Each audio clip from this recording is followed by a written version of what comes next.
Hello दोस्तों, welcome to our YouTube channel. आज हम लोग एक बहुत ही सुंदर पति पत्नी की कहानी सुनने जा रहे हैं। ये कहानी एक प्यारे छोटे से गांव की है। आज सुमिता और अमर की शादी को कुछ ही दिन हुए थे। सुमिता, जो अब अपने नए जीवन की शुरुआत कर रही थी, को अपने ससुराल में एक असहज स्थिति का सामना करना पड़ा। अमर के पिता श्रीवास्तव जी, जो 60 वर्ष के थे, ने अपनी उम्र के बावजूद एक अजीब तरह की उत्सुकता और दखलंदाजी दिखाई, जो सुमिता के लिए असहज और दुखदायक थी। ये कहानी सुमिता की उन कठिन दिनों की है जब उसने अपने आत्मसम्मान और समझदारी से इस चुनौती का सामना किया। सुमिता और अमर की शादी धूमधाम से हुई थी। शादी के दिन पूरा गांव उनके उत्सव में शामिल हुआ। सुमिता ने अमर के परिवार को पूरी श्रद्धा और प्रेम से अपनाया। उसे उम्मीद थी कि नया जीवन प्यार और समझ से भरा होगा। लेकिन शादी के बाद की रात से ही उसने महसूस किया कि परिस्थितियां कुछ अलग थी। सुमिता के घर में आने के कुछ दिनों बाद श्रीवास्तव जी का व्यवहार अजीब और असामान्य हो गया। उन्होंने हर छोटे छोटे काम में दखल देना शुरू कर दिया। कभी सुमिता की रसोई की व्यवस्था पर टिप्पणियां की, कभी उसकी पारिवारिक आदतों पर सवाल उठाए। सुमिता को समझ में नहीं आ रहा था कि वह किस तरह से स्थिति को संभाले। एक दिन जब सुमिता खाना बना रही थी, श्रीवास्तव जी ने उसे देखा और कहा, क्या तुमने ये सब ठीक से बनाया है? तुम्हें खाना बनाने का तरीका थोड़ा बदलना चाहिए। सुमिता ने जवाब दिया, मैं अपनी पूरी कोशिश कर रही हूँ, पिताजी।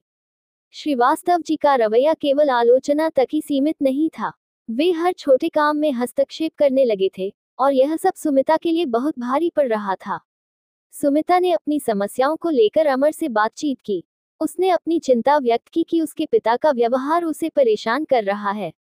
अमर ने कहा, सुमिता, पिताजी की आदतें ऐसी ही हैं। उन्हें समय चाहिए और तुम धैर्य रखो। सुमिता ने ये समझने की कोशिश की कि अमर का दृष्टिकोण भी सही हो सकता है, लेकिन उसने महसूस किया कि उसके आत्मसम्मान और मानसिक शांति के लिए इसे नजरअंदाज करना मुश्किल हो रहा था। समय के साथ श्रीवास्तव जी की दखलंदाजी बढ़ती चली गई।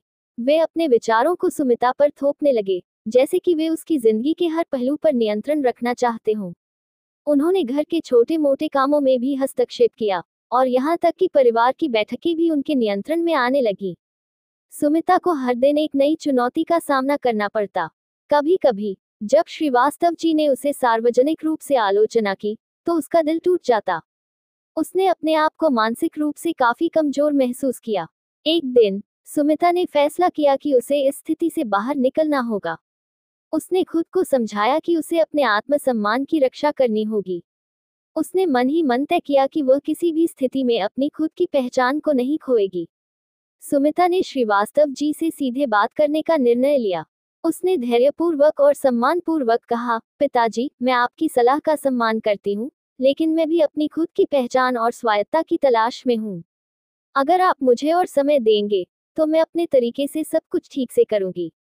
सुमिता की सच्चाई और ईमानदारी से भरी बातों ने श्रीवास्तव जी को प्रभावित किया। उन्होंने महसूस किया कि उनकी दखलंदाजी सुमिता के आत्मसम्मान को चोट पहुंचा रही थी। धीरे धीरे उन्होंने अपनी आदतों में सुधार किया और सुमिता को स्वतंत्रता दी।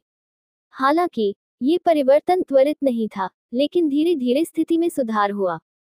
सुमिता ने अपने प्रयासों से श्रीवास्तव जी को समझाने में सफलता प्राप्त की।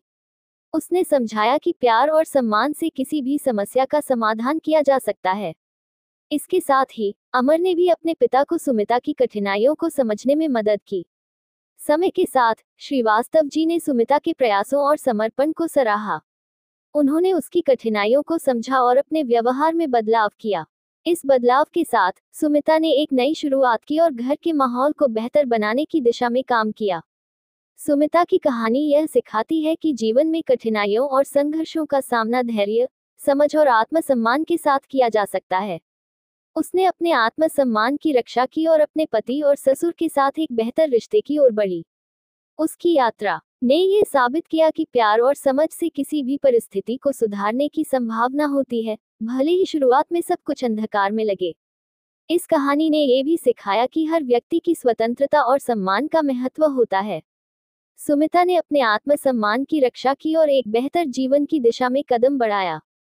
उसकी यात्रा एक प्रेरणा है कि किसी भी समस्या का समाधान सच्चे प्रयास और समझ से किया जा सकता है। Thank you.